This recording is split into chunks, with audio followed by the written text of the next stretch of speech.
Hello and welcome to episode 9 of CS350 Online. I'm your host Leslie, and in today's episode we're actually going to start a brand new topic. So if you're following along at home, you should be looking at the processes and system calls module, which is actually quite short.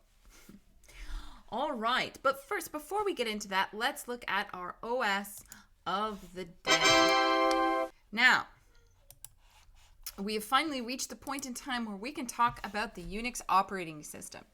Now, this operating system was released in 1969 and continually developed, and new versions released in around 69-73. It's a product of Bell Labs, and this was actually developed by Thompson and Ritchie, but another gentleman by the name of Brian Kernahan was also involved with some of the utility development and is also one of the original users of the Unix operating system.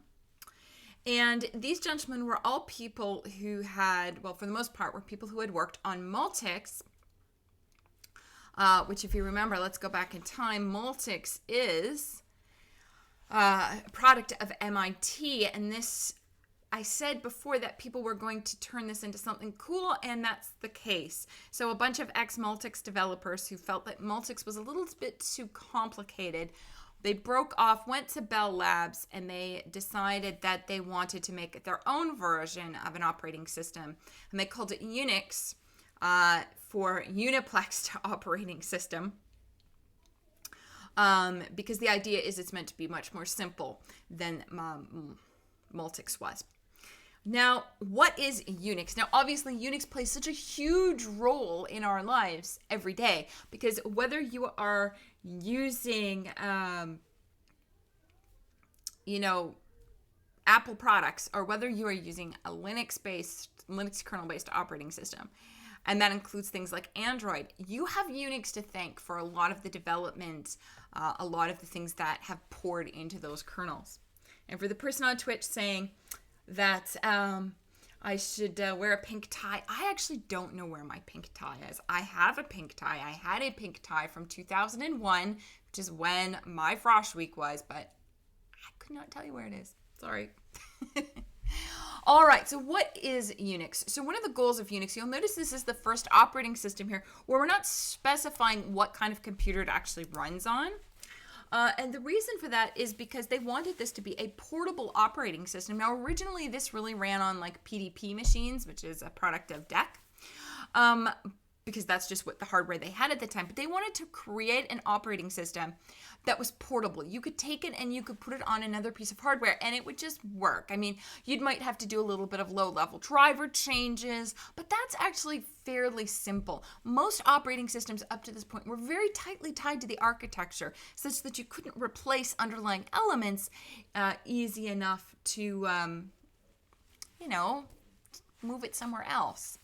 So Unix was developed to be portable. It, of course, did things like preemptive time sharing, and it also boasted as being a multi-user system.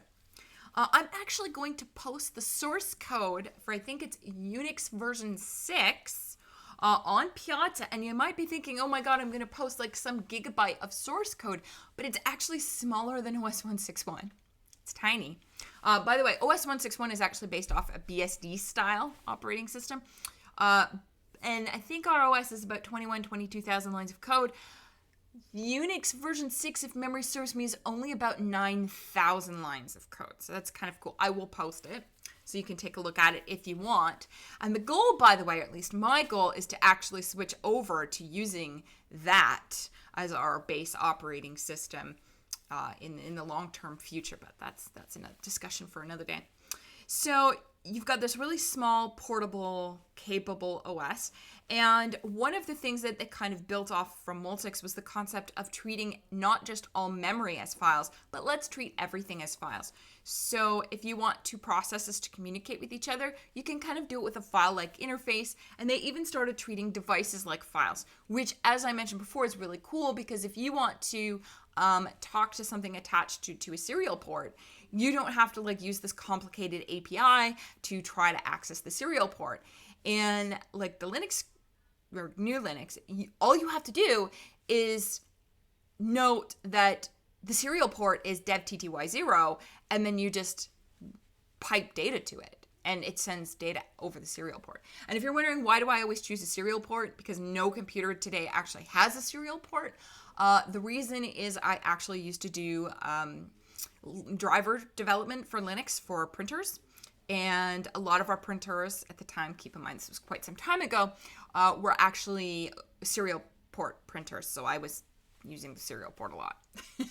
But a lot of ports, like if you look in the dev directory, you'll actually see that there's like USB, and you can see like things like your hard drives are treated as files. And it's really kind of neat to see how devices are being treated as files. And there's a lot of really interesting repercussions for treating data devices that way. Unix, of course, although this was nothing new, has a hierarchical file system. And for those of you unfamiliar with what that means, it essentially means that we have directories and things in organization, a tree structure, which we will visit when we look at file systems. Another interesting thing that Unix did is instead of storing things in binary format, so you've got like this unique executable binary, they actually tried to do most things as plain text data storage. So you can essentially open any file you want in VI, and while it might take a while to load, you can actually inspect it, and that's kind of neat. And one of the other big features, which you can actually find in the Unix version 6 code, is this concept of pipes.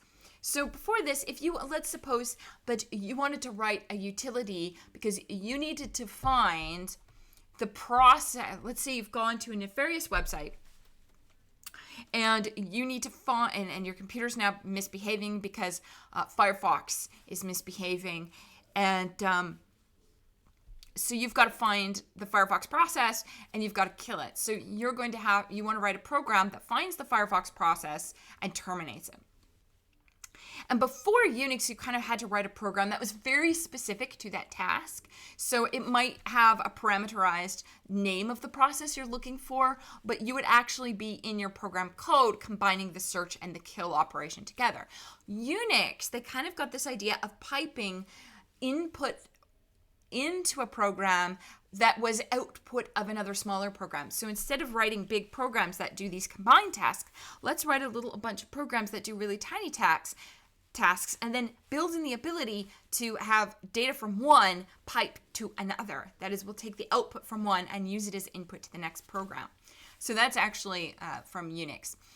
And if memory serves me, I think Thompson was actually the gentleman who wrote that code. And it's supposed to be very short, although I haven't looked at it. Now, for those of you who are interested in learning a little bit more about Unix and its development, I would like to refer you to the spring of 2020's episodes.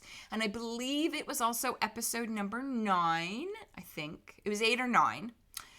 The reason why I want to point you towards those episodes is we actually had Brian Kernahan as a guest in our episodes last term. And he answered several student questions about what it was like to be around during the development of Unix and how some of its cooler features came to be. So I highly recommend you look up that episode and watch it if you're interested to hear what he has to say. And for those of you who are wondering, am I still trying to get a guest speaker for this term? I am trying. I have someone who I'm currently speaking with, but they're not free. And I'm looking for a sponsor because my grant, unfortunately, cannot sponsor guest speakers that are not related to computer graphics. So yeah, we are still looking for a sponsor. And hopefully I can figure out the sponsoring in the next few weeks. And then maybe if that works out, then hopefully cross our fingers, end of November. And if it does work out, it will probably be opening it up to whoever the sponsor is. So I'm looking at some different groups and clubs within math to sponsor. So it might get opened up to more than just CS350 students. And it will probably be a live event. And it will probably be using something, I think it's called Big Blue Button. It's an open source Zoomy thingy. Anyways, we'll see. No promises, but I am trying. One of the people who I tried to get a hold of, their speaking fee is something like $20,000-$30,000 US. So that one went off the table real quick. The current one isn't the fee for the current one is very reasonable. I just need a sponsor. But we'll see. All right. So that's the OS of the day. And again, I highly recommend you go look up Brian Kernhan's interview from last term. So with that, let's start into our new topic. So first off, before we go all in on looking at some slides, I'm just going to bring a terminal up here. So our new topic is this idea of processes. And this is something that we're actually quite familiar with because we use processes all the time, even if we don't necessarily call them by that name. We actually usually refer to processes under the term of program, but that's, I want to say, a lot of books will say a process is a program, but that's kind of a really inaccurate description of what a process is. A process is the execution environment in which a program is loaded and run from. So it includes more than just the program that's running. There's more to it. And we're going to look at some of those things today. But what I want to show you first is some of the real world ways that we can actually interact with different processes. Now, I'm not going to show you how to open a process because presumably you know if you double click on an icon, it opens something. But what I do want to talk about is the different process management tools that you actually have available to you. Because it's not just as simple as opening and closing them. I mean, yes, that's probably most people's experience with processes. But you can do more than that.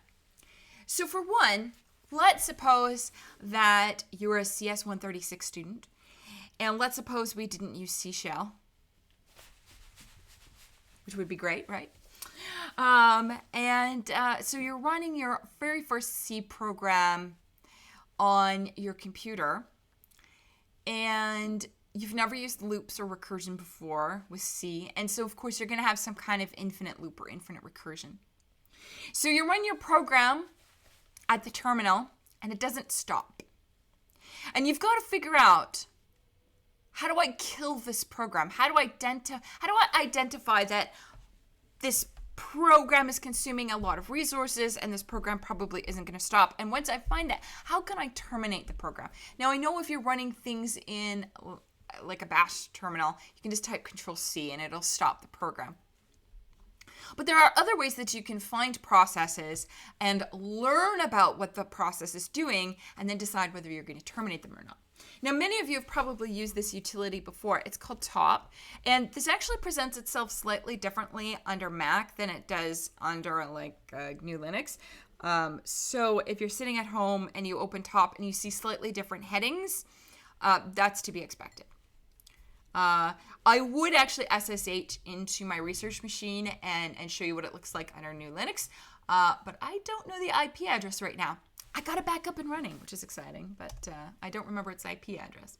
All right, so here we go. So I've typed top on my Mac, and it's going to tell me all about the processes that are running and the resource usage of my machine. So if you look at the top, I can see that I have 382 total processes. Two of them have, or three now, have threads that are actively running. It's changing, right? Because as I interact with the machine, I'm causing context switches to happen because I'm interacting with something, and it's causing more processes to go from a sleep state or a waiting state to a running state. And the remaining of the processes are sleeping. And between those 382 processes, we actually have about 1,750 threads. So that's a lot of threads between those processes. And you can see the average load. And you can see things like how much memory I have in total, how much is being used. For example, right here, physical memory. This is in total, so this Mac has 32 gigs of RAM, and which isn't enough in my opinion. But you can see of that 32 gigs, I have 17 currently in use, which is actually quite a bit. And you can see other information here as well, but we're not too worried about this heading information. But what you see down below is kind of a live look at the processes on this computer which are currently using a significant amount of resources. So usually the process at the very top is the process that's actually going to be using the most resources. So as you can see here, process OBS, which is the open broadcasting software I'm using to actually live stream to you right now, it is using about 83% of my CPU, and it changes, right? It has 61 threads. It's a lot of threads, but it needs it. And you can see how much memory it's using. It's itself using about 1 gig of memory. So there's that process. That's pretty cool, right? And then I've got the Windows server, which is using a significant amount of memory as well, and a kernel task, which I'm going to guess and say is actually mostly writing to disk. And then we've got some core audio stuff going on, and you can see Chrome keeps popping up in here. So this is a live view of the processes which are consuming the most resources at this point in time. And if I had a runaway process, let's say, and I'm not going to start one up because it usually takes OBS out if I do. If I had a runaway process that was using significant amounts of memory or significant amounts of CPU time, it would show up really high in this list. Now, what's interesting is you'll see here on the far left that each of these processes, they're not labeled by the command.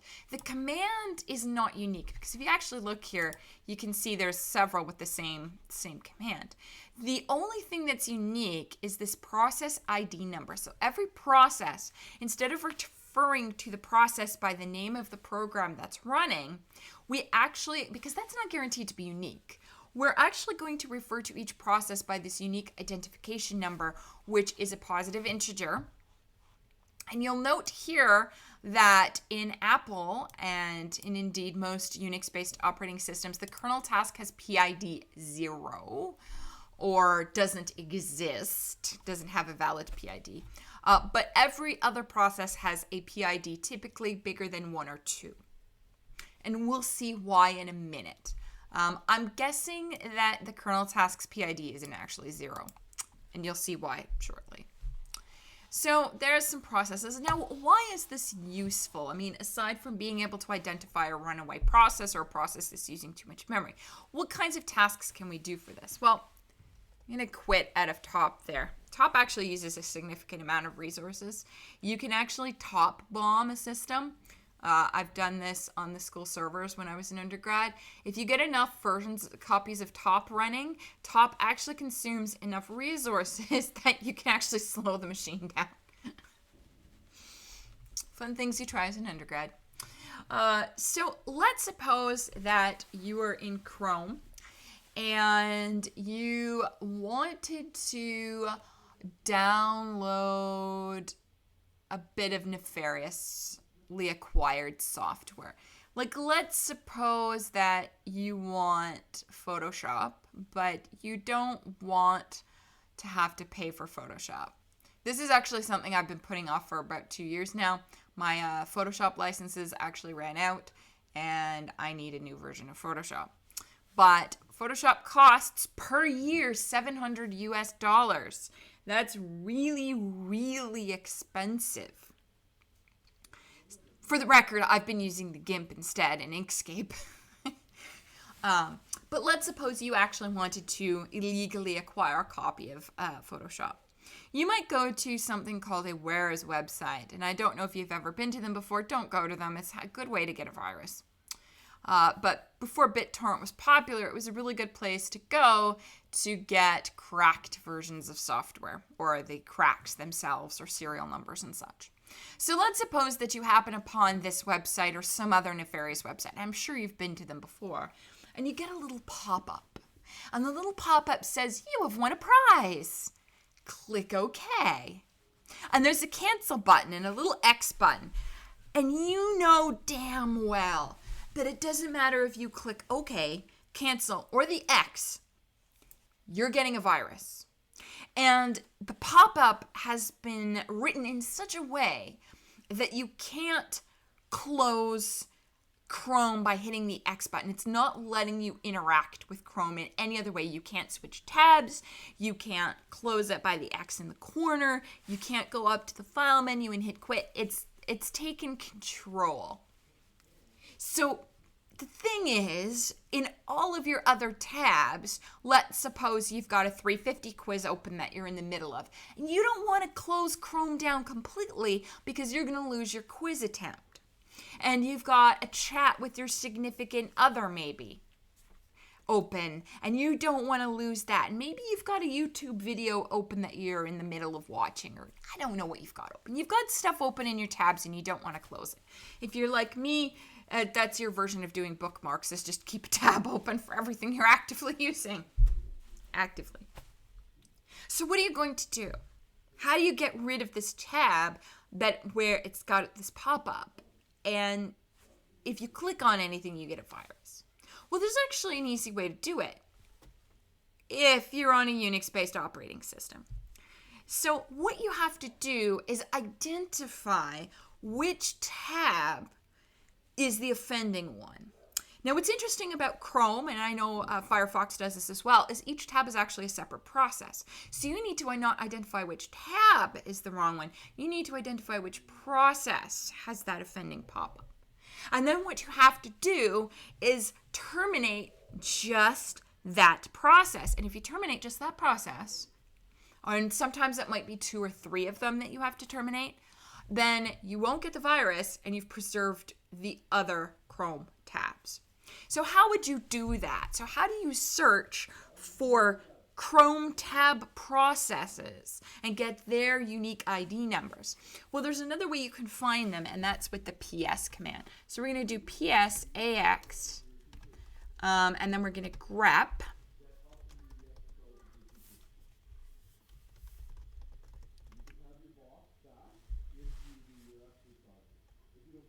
So we do px ax, and then you see there, I used a pipe, by the way, that vertical line. I am piping that into grep, and I'm searching for processes who have the name Chrome in them. And what you can see here is, and I know this lists a lot of garbage. Oh, goodness, that's probably a not fun tab. So there you go, all of my Chrome tabs. Now, if you see a Chrome tab that's got this kind of stuff in it, that's usually, and I don't have any of these bad tabs open right now, but tabs that have really weird arguments like this, because that's actually what you're seeing. So what you're seeing here is the PID number. You're seeing the status of this process. So this is asleep. This tab is not actively doing anything. And then this is the name of the program, followed by a list of all the arguments that were passed to that process when it was executed. And typically, it's really obvious because it shows up something weird like this. It's really obvious that that's the offending process. Or there will be something here that makes it really obvious that that's the offending process, i.e. the bad tab. And then what you're going to do is, once you've gone through this list, found the offending tab, you type kill, and then you put in the PID number. Like that. Now, if you want to, quote, kill it with fire, that is terminate the process regardless of what it's doing, I call it the kill it with fire flag. You do kill-9, and that will terminate, kill it, dead. It will be gone, guaranteed. So those are some really cool process management things. Interesting story, by the way. So Chrome, I think, was the first web browser that actually turned the tabs into processes. Maybe not the first, but it's one of the first. Firefox now does it as well. And I've just heard word that Microsoft Edge is also moving to the Mozilla framework. So it's moving from Microsoft's own Explorer-based implementation of a web browser to a Mozilla-based implementation. My husband and I were talking about this and laughing the other day because Chrome came from Mozilla and Firefox came from Mozilla. And what you don't probably know or remember is that Mozilla came from Netscape, which means the winner in the browser wars is officially Netscape. I think Chromium is also based off Mozilla loosely. Either way, Netscape wins. Netscape Navigator is what I used in the 90s. All right. So there's a couple process management things that we can use. Now there's other ones that you can do as well. So I've shown you how to just look at kind of a live view of what processes are running, what they're doing. You can also search for processes using PS and grep. You can terminate processes with kill. But you can do some other things with processes. For example, we have treated so far every process as equal, every thread as equal. That doesn't actually make any sense. Because if I've got something like, let's pretend I'm playing Unreal Tournament, one of my favorite games. And if for those of you who are not familiar with Unreal Tournament, it is a first-person shooter. I don't think there's a story. I think it like takes place in space. It's some kind of gladiator tournament. I don't know. It was really fun. So let's say I'm gonna play Unreal Tournament, and while I'm playing Unreal Tournament, let's suppose that I'm also going to download the latest version of Kubuntu using BitTorrent. These two processes of Unreal Tournament versus BitTorrent have different requirements and expectations from me. For example, since I'm not interacting with BitTorrent, I don't sit there and watch the bits come in, because that's like watching paint dry. So I don't need the BitTorrent process to be very interactive. I don't need it to be very responsive. I just kind of want it to silently do its thing in the background. Whereas with Unreal Tournament, if I get anything less than 60 frames per second, I'm going to throw my computer out the window in frustration. And believe me, I have played games at like 1 frame per minute. Or 1 frame. 1 frame per minute. I've had that happen. But 1 frame per second, it's awful. You can't play Warcraft 3 at 1 frame every like 30 seconds. It doesn't work. So I want my game, which is an interactive process, to be very snappy and very responsive. What I'm saying here is the video game process, I want to have a much higher priority and get a greater percentage of my CPU's resources than my BitTorrent process, which doesn't need to be interactive and can just kind of be a lower priority thing. So there are process management tools such as Nice, which can actually change the priority of a process. Nice can actually set, and I don't remember how many levels of Nice there are because I never use it. But Nice can actually set it to, I think it's like 23 levels, but it might be more. And what you're actually doing is setting the process's weight. And we'll talk more about how that works when we talk about scheduling later.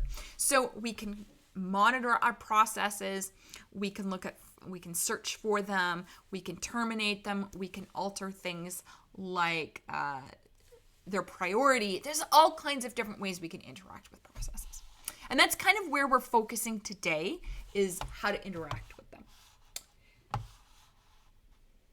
Now I see on Twitch someone is saying more RAM. Yes, I need more RAM. You can never have enough. If you can give me an amount of RAM, I promise you I can use 100% of it. And if we're wondering how is this possible? I have some films I've worked with where each individual frame of the film was like a 5 gigabyte image. And you can imagine if you're trying to load like a sequence of, like, let's suppose you've got a shot and each frame in the shot is 5 gigabytes. Even if that shot is a second, that's 24 frames at 5 gigabytes a piece. And I want to scrub through it. Yeah. All right. So I've already mentioned that a process, our definition is it's the execution environment in which the application is actually running. Now, I've drawn this diagram kind of for you before, but here's a more formal one. The process's execution environment is actually a bunch of things. So if you look at the process, you've got an address space, and that is going to include the code, the program's code. It's including the program's heap and global variables, and it's going to contain the stacks for each of the threads. Then our process also contains an array of threads, and I want to let you know from A2A onward, each process will only have a single thread. That doesn't mean you're not going to have to deal with concurrency. It's just now you're dealing with multiple processes instead of multiple threads. Same problems, slightly different phrasing. We'll talk more later. So we've got an array of threads. And then we also have things like access to a file descriptor table, because processes can open files, and processes actually keep track of where in each file they are and what files they have open.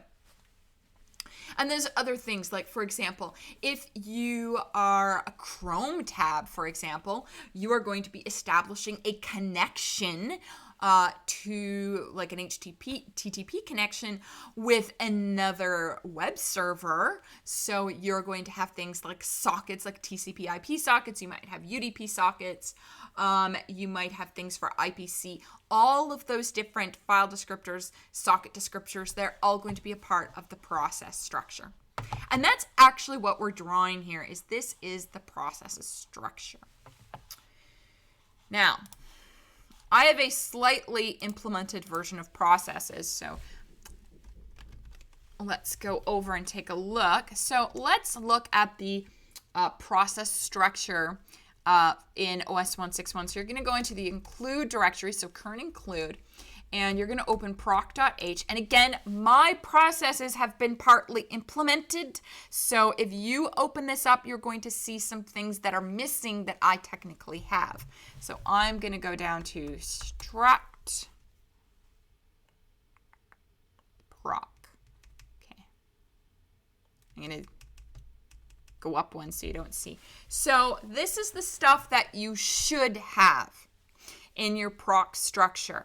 And you will know it is missing a lot of pieces. So we have the name of the process. Now again, we do not use the name of the process as the unique identifier. This is mostly for the user and for debugging purposes. So there's no guarantee that a process's name is unique.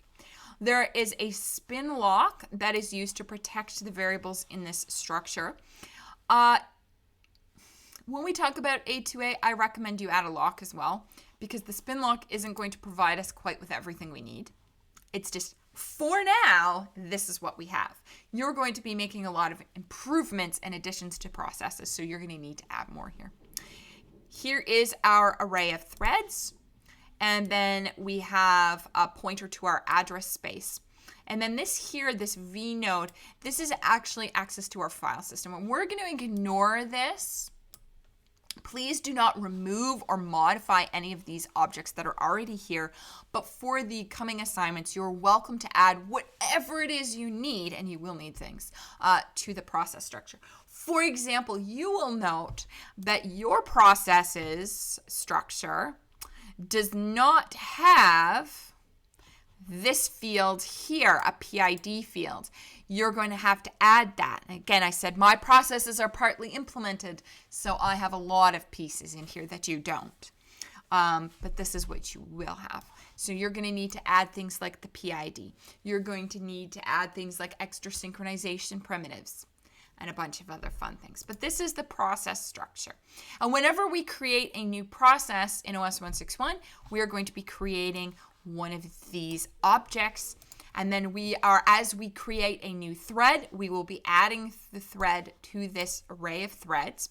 And thread array actually uses the array data structure that OS 161 provides. And then we'll create an address space, and this is where we will load the program into this address space here. Again, we'll talk more about this in a little bit. So there's the process structure in OS 161. All right. Now, these process structures, why do we have one structure for each? Why do we keep processes separated? Well, think about it this way. You don't want creating 30 IFV tanks, it's the anti-aircraft tank in Red Alert 2, to actually be able to open up your bank account in Chrome and actually pay for those IFV tanks, which are fake, with real money. So we actually create these structures and isolate processes from each other because we don't want processes to talk to each other. At least we don't want them talking to each other without the kernel's permission, because if they do, then really bad things could happen. Now, we've talked about some of the process management calls already. For example, I've already told you about nice, and we've actually indirectly shown you these attribute management ones down here. So for example, in top and in PS, what we are doing is we are requesting the process attributes. So we're asking for the PIDs of all the processes. We're asking for the names. We're asking for the usage, the user ID, i.e. who started those processes, and so on and so forth. So those are all attribute management process calls. OS 161 only has one, and that's get PID. So that will give you the PID of the current process. To create processes, there's a couple different ways. There's fork and exec v. They do slightly different things, as we're going to see here.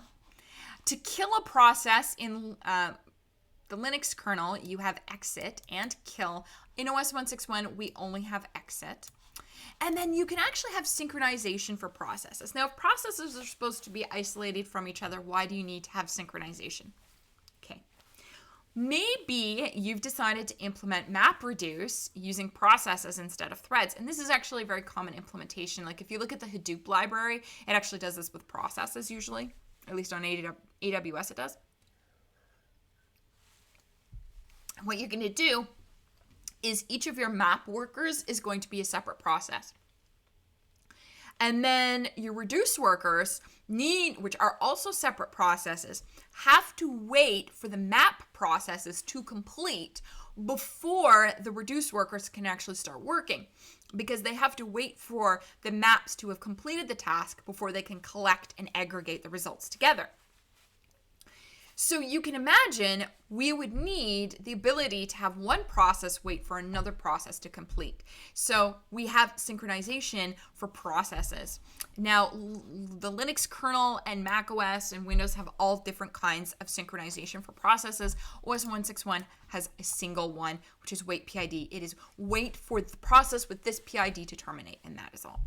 So, but there are other options. Okay. Now, I say OS 161 has these 5 process management calls for creating, terminating, synchronizing, and attribute management. But actually, it doesn't have any of them, and you're going to implement all 5 of these over A2A and A2B. Excitement, right? For the record, I think A2A is probably the hardest assignment. That's your next one. And don't worry, we will have an episode completely dedicated to talking about how to do A2A, just like we had an episode dedicated to talking about A1. It's tradition. And if you're sitting there wondering, well, doesn't this make it too easy for everybody? I agree. If you are somebody who can read the assignment and you just know how to do it, yes. Having an episode or a lecture, as we used to have it, completely dedicated to just talking about how to do the assignment, that probably does make it too easy. And you might be thinking that's kind of unfair. But the reason why we do this is we've had these assignments for a long time, and we've noticed common questions and common issues that show up in office hours every single term. And at some point, you get tired of answering the same questions every term for half the class. So we realized that maybe this is because we haven't given the majority of you enough information to see your way through the assignment. So now, whether it was in person or through these episodes, we actually go over a basic implementation idea for the assignment. We don't give you all the details, but we're going to cover all of the major things, like what files you should consider modifying, Generally, what is the algorithm you should be looking at following, and what are some things you need to consider. And again, the reason for this is because we were seeing very common questions asked in the past, and if you're seeing questions asked over and over and over again, maybe it's not a failure of the student, it's a failure of us to communicate that to you. So now we have episodes dedicated to this. So there you go. But of course, if you're ace at this, you could just ignore the episode. All right, so now we're actually going to talk about these 5 process management calls that OS 161 offers. And the first one is fork. So fork, its job is to create a brand new process. Now, what's interesting about the new process that it creates is it's actually a clone of the original. Now, in threads, you'll note we never talked about threads for creating any kind of thread-based relationship. Like the thread that calls thread fork isn't the parent of the created thread. There's no relationship between threads.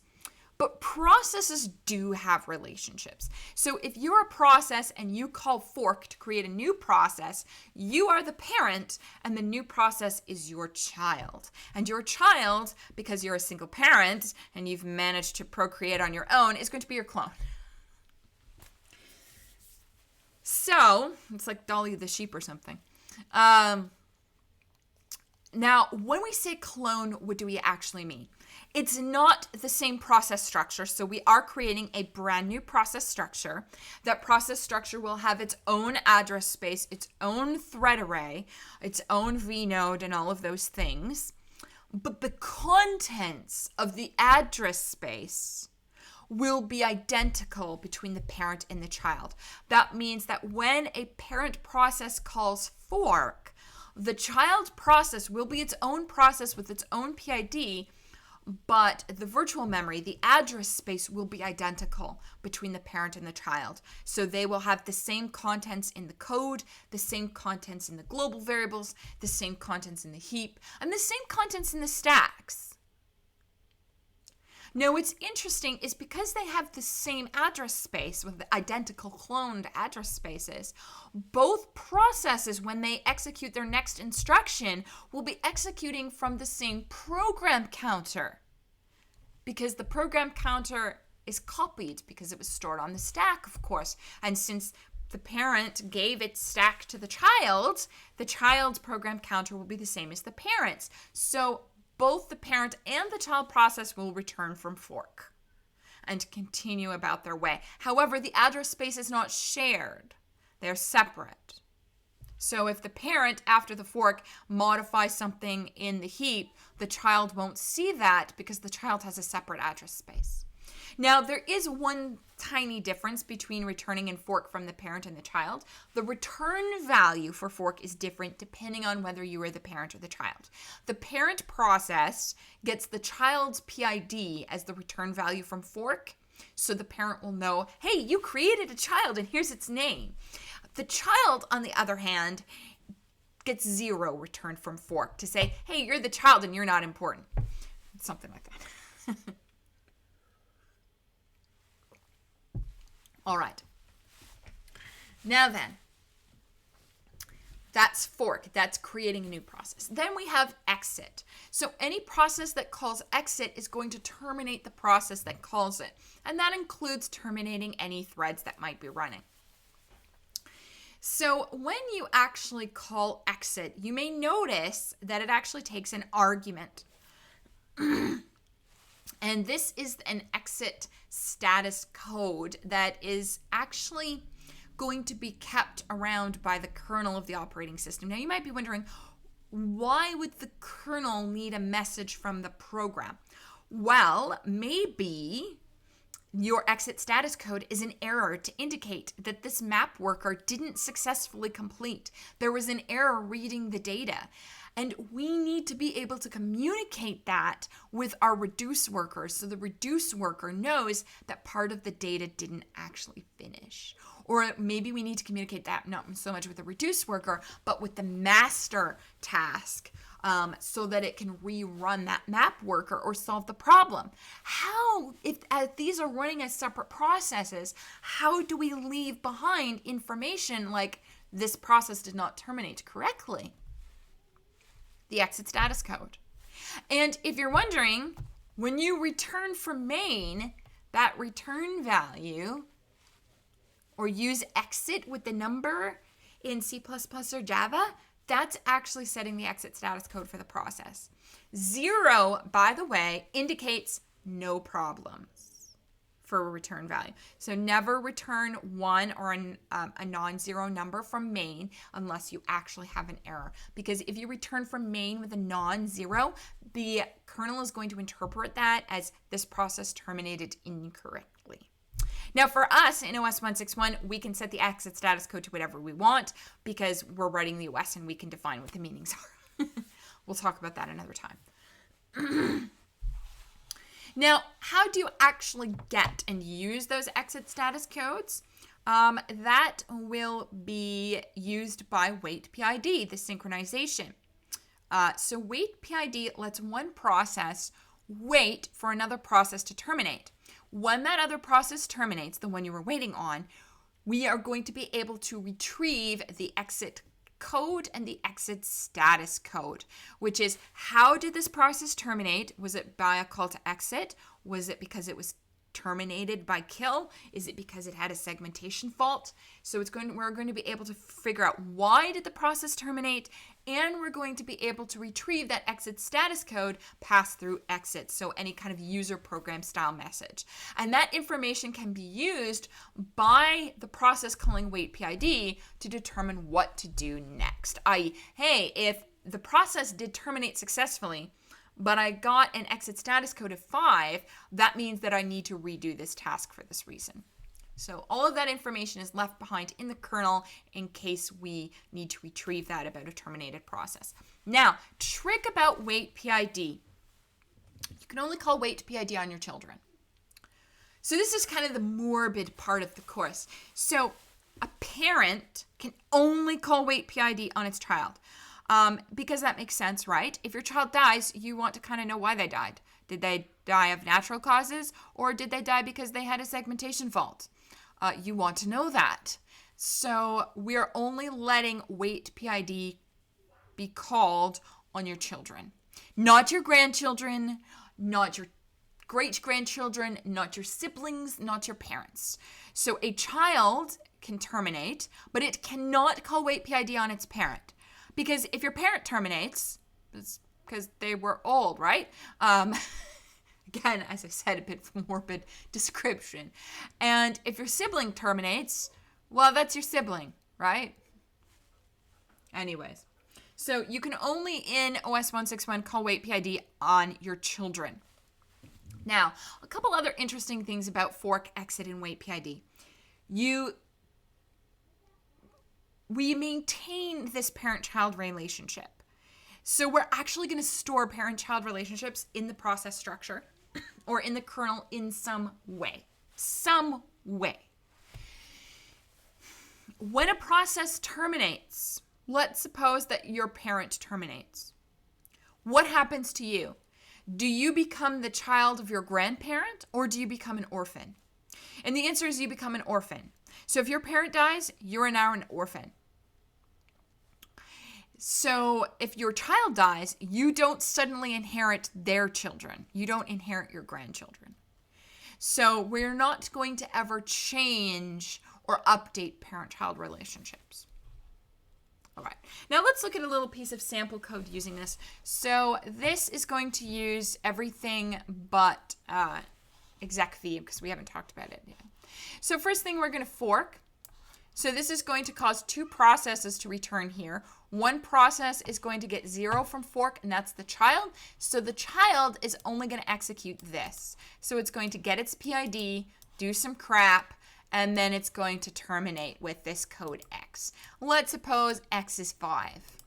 The parent, on the other hand, is going to get an actual PID return from fork so that it knows it's the parent. And so the parent process is going to execute this. So it's going to get its own PID, it's going to do some stuff, and then it is going to call wait PID on the child. And it can do that because we are calling wait on our child. We are waiting for our child to die. And then once the child has terminated, we can check if the child terminated by call to exit using this macro here. And then using this other macro, we can get the value of X that the child left behind. So we said we left behind 5, so we would actually get 5 here. Now, that's kind of cool, right? Again, these two processes, they are separate. They have separate address spaces. The contents of the code segment are going to be identical. The contents of the heap are going to be identical, and the stacks are going to be identical, aside from the return value from fork at the point of fork. Okay, so there you go. There's one example. Now, it's not that fun of an example. Let's play with exec-v now. What is it? So exec-v doesn't create a brand new process. Exec-v does something else. If we call fork, we are creating a new process that is identical to the parent, which means it's running the same program. But what if I want my map workers not to run the same thing as the master map task? I want the map workers to run a specific program. Maybe half my map workers need to be running the ray casting operation for ray tracing. And what if my other half of my map workers need to be doing the radiosity equations? Don't worry if you don't know what those are. One of them is basic visibility and the other one is let's do some fancy lighting. Maybe my map tasks need to do different work. Okay. So if my map tasks all need to do different jobs, then I need the ability of forking those processes and then telling them to run different code. Now, I could have a great big if statement. Okay, if the PID is this, then do this. But what if I'm spawning 100 map tasks? All of those children are going to have return value from fork 0. So how do I differentiate between them? Because I don't know what their individual PIDs are actually going to be. So it actually becomes quite a headache to try to write one body of code. It's not impossible, but it's ugly to have each process then have to find its particular block and say, okay, oh, this is the code I want to run. It's really hideous. What we want to do instead is we want the ability to fork the new process and then have that new process change the program it's running. That is exec-v. So instead of having all the different map jobs code in one master code base, I want to just have something that says, okay, exec-v this program, exec-v that program, exec-v this program. Because what exec-v does is it takes the current process and it changes the program you're running. What that means is our process structure remains the same. We're not changing the PID. We're not changing the parent-child relationship. We are changing the address space. We are changing what program we are running. And the program we are running is what's in the address space. So we are going to delete the old address space. We are going to create a new address space and load the new program in it, and then the program counter to be the entry point for the new program. So exec-v is going to change what a current process is actually running. Now, let's look at an example here. So this is actually argtest test from A2A, and I know you haven't submitted A1 yet, so you of course haven't looked at A2A yet. But here you go. So what we're going to do is we're going to actually not use fork at all. We are just going to call exec-v straight up, because you don't need to fork a new process to change what program you're running. If I'm running hello world, I should be able to just call exec-v after doing printf hello world and start running MATLAB. So here is us calling exec-v. Now you'll notice there are 2 arguments to exec-v instead of 1. The first argument is the program name. This is the name of the program I need to load into the process. What is then the second argument? Well, some processes, some programs have arguments, right? We saw with Chrome here that there are a whole ton of arguments. So we've got things like enable GPU memory buffer compositor resources, and run raster threads equals 4, and enable zero copy. All of those are arguments to the Google Chrome process program. And you can imagine things like grep and kill. There are arguments. I have an argument of the signal I want to send. I have an argument of the PID I want to kill. We need the ability to pass arguments to our program we want to run. And so our execv is actually going to need 2 parameters. One to indicate the program name, and a second one to actually indicate what are the arguments we are passing to this program. Now, you might be wondering, well, what if I have more than one argument? Well, this is not just a string here. This is actually an array of pointers to arguments. So this is an array of pointers to strings. Cool, right? So you can actually have as many arguments as you want passed into the program. Now, one of the things that you'll notice is that this array of arguments, the final argument, keep in mind it's an array of string pointers. The final pointer needs to be null. We don't have as an argument to execv a number indicating how many parameters we are passing. So we need a way to compute the number of arguments, and we will talk about this in the future, how to do that. But the way that we're going to do that is by having a null pointer in our array of args to indicate no more args, and that way we can count how many there are. So this is execv. It's going to run this program until we get to the execv line, and if execv executes correctly, then arg test will be running from here. Now, interesting story about execv. Execv does not return. It doesn't return if it succeeds. And it can't return because if execv were to return, it would mean you are returning from this line here in this program here.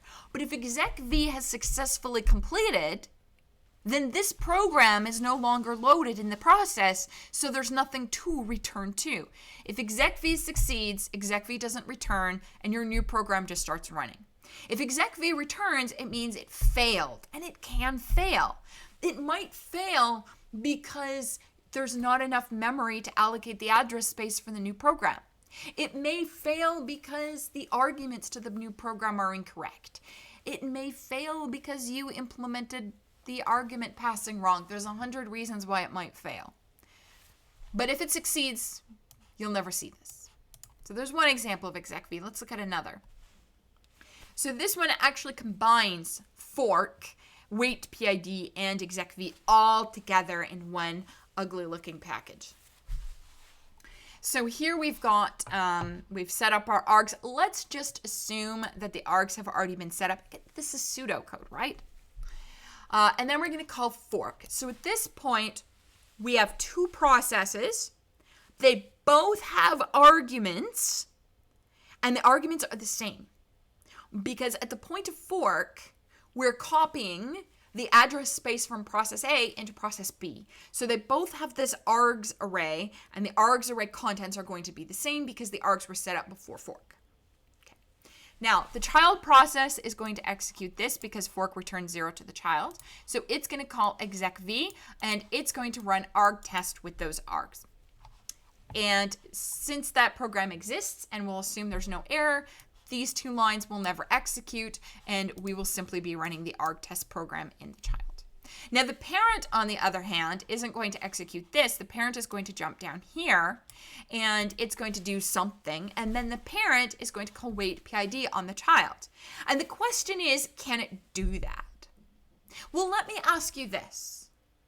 Let's suppose you go home tonight, and I know many of you have decided to come back to Waterloo to do school, even though it's not in person. Many of you are also still staying at home with your families. So let's suppose tonight you go and you decide you are going to dye your hair fluorescent green, which you think is awesome. Your parent takes a look at you and they hate it. How dare you dye your hair something other than bright red? And so your parent disowns you. Does that mean you're no longer their child? Of course not. Just because you changed your hair color doesn't change your genetic composition. Your parent can do anything they want, but they cannot change the fact that they are biologically your parent. They never have to talk to you ever again. But they're still technically your biological parent.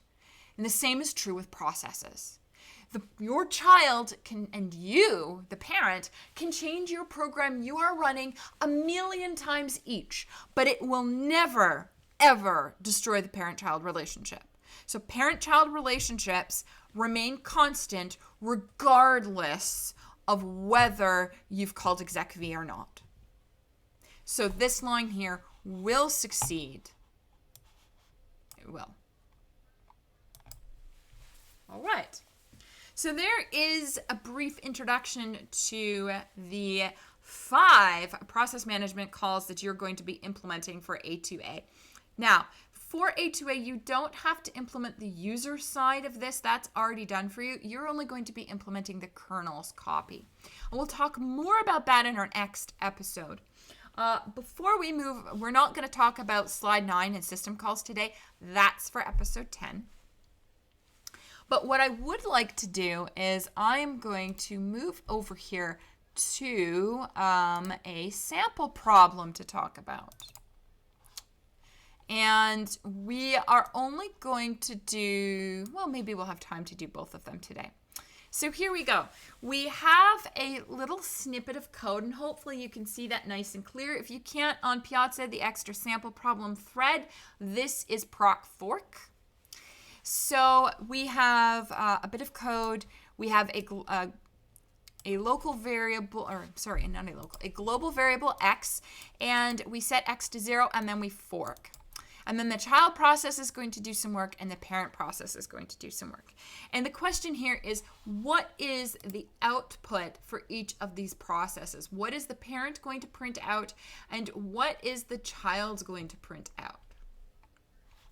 So, now, I know last episode, a bunch of you suggested some new tools that I could download instead of using OneNote. I'm looking into them. I'm looking for free ones. I don't want to pay money. I know that's awful, but I got to admit, I really do prefer open source free stuff. As long as it works, right? All right. You guys don't want to see my curve code here, so let's go to a new page. So there we go. Maybe this will work. Helps to turn my tablet on. There we go. Okay. So let's look. Our child process starts with x equals 0. So here's our child. So it starts with x equal to 0. And we've got the parent as well. Let's make sure this is on the screen. So they both start with x equal to 0. Now let's use 2 different colors here. So the child is then going to set x to 10. You'll note that setting the x to 10 in the child does not affect the parent. They have separate address spaces. After the fork, changes in the child don't impact the parent. So the child's going to set x to 10, and then it's going to print a 10. And then after that, the child has completed that section. It doesn't terminate. It jumps down here, and then it's going to print C 10. And then the child is done.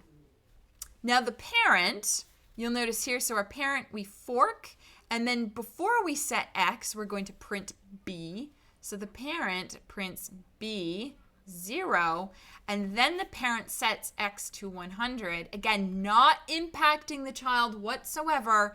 And then the parent is going to print C 100. So there we go. This is what the child will print, and this is what the parent will print. Now, you'll notice that I haven't said how it's going to actually print out on the screen.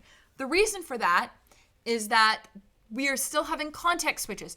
A process has a thread. A process has to have a thread in order to execute something because a thread is a sequence of instructions. And if a process doesn't have a sequence of instructions, it can't run. So these processes each have one thread.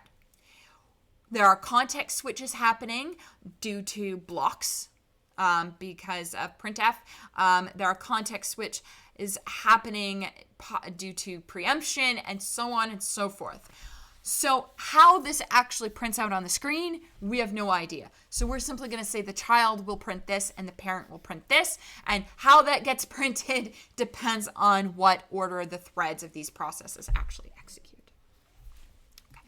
So that's question 1 from this problem. Let's look at the second one. So the second one is asking us to draw the process tree for this little snippet of code. So this is really fun here. Let's do this in black. So we're going to start out, and the names of the processes is relevant. I'm just using them to differentiate from each other. But the labels on the edges of this tree are what correspond to what fork was used to create that new process. So we're going to start with process A. So we're going to call it PA. Now, PA calls fork labeled B. So this B. And it's going to create a new process, PB. Great, right? Both PA and PB return from fork B, which means both PA and PB are going to execute fork C.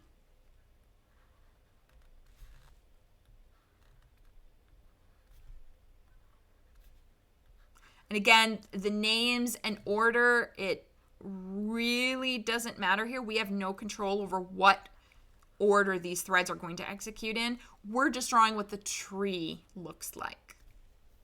Okay. So now we have process A returning from fork C, process B returning from fork C, process C returning from fork C, and process D returning from fork C, which means all 4, of those processes are going to call fork D. So, fork D.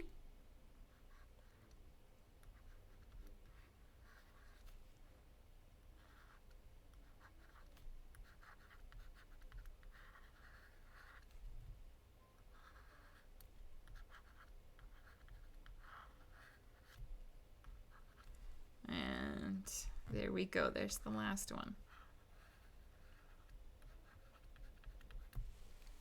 So A, B, C, and D all return from fork D, as do E, F, G, and H. So 8 processes are going to return from fork D. Now, this particular kind of diagram that you see here is actually a really useful kind of diagram because what it is letting us do is figure out the different relationships between all of the different processes. It's also letting us count how many processes in total would exist here. So in total, we have 8 processes.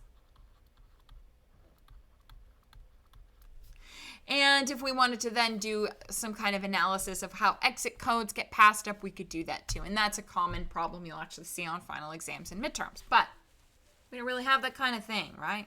Well, we have a final assessment, which is just a learn quiz, but there you go.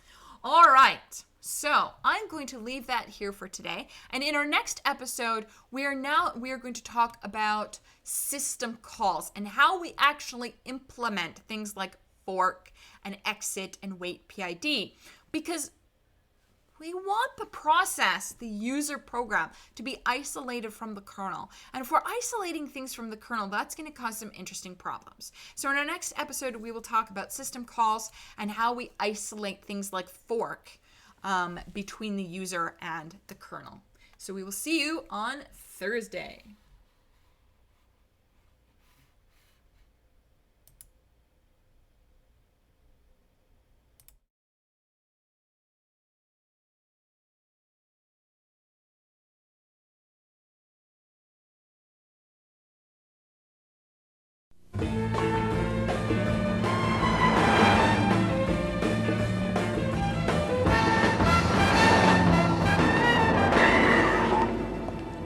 Precise as usual.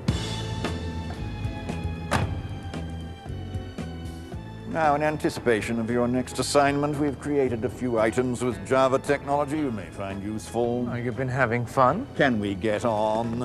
Now, you're familiar with this Plastic explosive. Java card. Not your garden variety credit card, I presume? Hardly. A smart card with Java technology. Ah, Swiss bank account. Completely untraceable with unlimited spending. It's smarter than that. It knows how to check international exchange rates, post transactions based on optimum fluctuations. Oh, and yes, automatically reject questionable expenses. Sharpening our pencils a bit these days. To the point, I see. Now, you may find this useful. We've equipped it with Genie technology.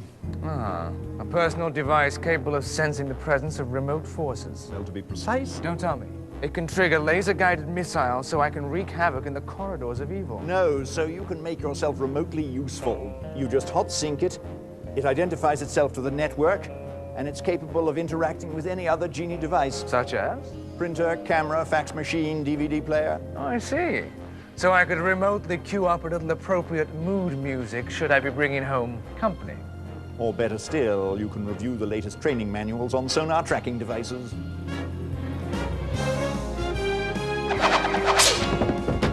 Captivating. Java Watch. Accurate timepiece, but in the event that you get captured, it can serve you well. Homing device. Better. Weapon? Essential survival tool. Email, calendaring, simple drawing function. That's impressive. Now, this may be new to you. It's a wireless command and control message center equipped with Java technology. Command and control. Now that has a familiar ring. This wireless device is capable of receiving and sending high-resolution images. So if we have to send you the identity of a new contact, you've got instant visual verification. I see. So, who's she? Double agent? No, our new purchasing agent. Pity. Is that everything then? Yes, except for this. More Java technology? Unfortunately, no. Oh, well, surely it does something impressive like scan documents or receive wireless emails? No, but do be careful where you point it.